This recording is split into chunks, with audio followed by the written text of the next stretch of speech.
आता नागराज अण्णा त्यांच्यासोबत सैराट केलेला आहे. घरबंधू बिर्याणी केलेली आहे. मला वाटतं त्यात नाळ आहे. झुंड असा एक मोठा सिनेमा तुम्ही केलेला आहे.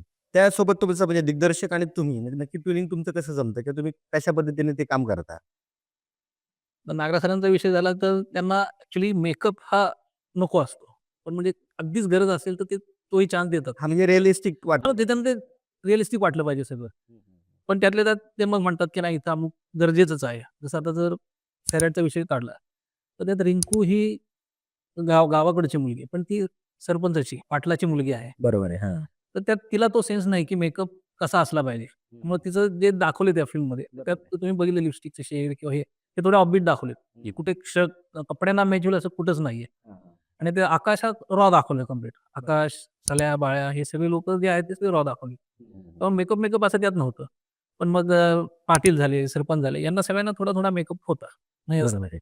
म्हणजे रिंकू फक्त ऑफबीटला केलं होतं. आपण तिथं पण ती सुरुवातीची रिंकू हां, सुरुवातीची रिंकू नंतर वेगळी आहे. मग तिचा रुबाब, तिचं येणं-जाणं. हां, म्हणजे तिच्या डायलॉगमध्ये असलेली रिंकू वेगळी, गाण्यातली दाखवलेली रिंकू वेगळी. म्हणजे ती तुम्हाला जाणवत असेल हां. गाण्यांमध्ये वेगळं झालेलं. हो, हो. त्यात ती फूल उचलतानाचं तिचा तो लूक किंवा ती क्रॉस होते क्रिकेट खेळताना तो लूक, बरं. त्यात तुम्हाला सगळा फरक जाणवेल. हो, हो. हां. आणि त्यावेळेस मला तेवढी लिबर्टी दिली होती सरांनी, की हिच्यापुरतं तू कर म्हणून. बरोबर.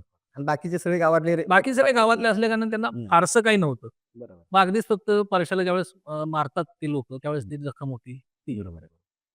नाही बरोबर आहे. आणि चित्रपट पण तो रिअलिस्टिक म्हणजे तो हां, चालला चालला रिअलिस्टिक. पण लोकांना मग खरं वाटेल. त्यात मग काही गोंधन असतील, गोंधनाचे प्रकार असतील, जसं का नाळचा विषय झाला. नाळमध्ये पण फारसा मेकअप नव्हता, पण गोंधन. बरोबर. मग ती आजी जी क्वार्टर बसलेली आहे, तिच्यावरती थोडं करायचं होतं. ती खूप बुरी होती आजी. सो तिला पूर्ण टॅन करून त्या सुरकुत्या हे सगळं दाखवायचं होतं. पण आता बऱ्याच वेळा असं होतं, की चित्रपटाचं स्क्रिप्ट तुमच्या हातामध्ये येतं आणि ते लूक तुम्ही आता लूक टेस्ट करतो आपण. म्हणजे शूटिंग कॉस्ट्यूम जसं हे असं कॉस्ट्यूम टेस्ट होतात, लूक टेस्ट होती. मग त्या काळात तुम्ही कसं डेव्हलप करता? एखादा लूक समजा दिग्दर्शकाच्या मनात असतो. मग तो करताना मेकअप आर्टिस्टचा कसा त्याला फायदा किंवा काय म्हणतात त्याची जबाबदारी कशी असते त्या गोष्टी?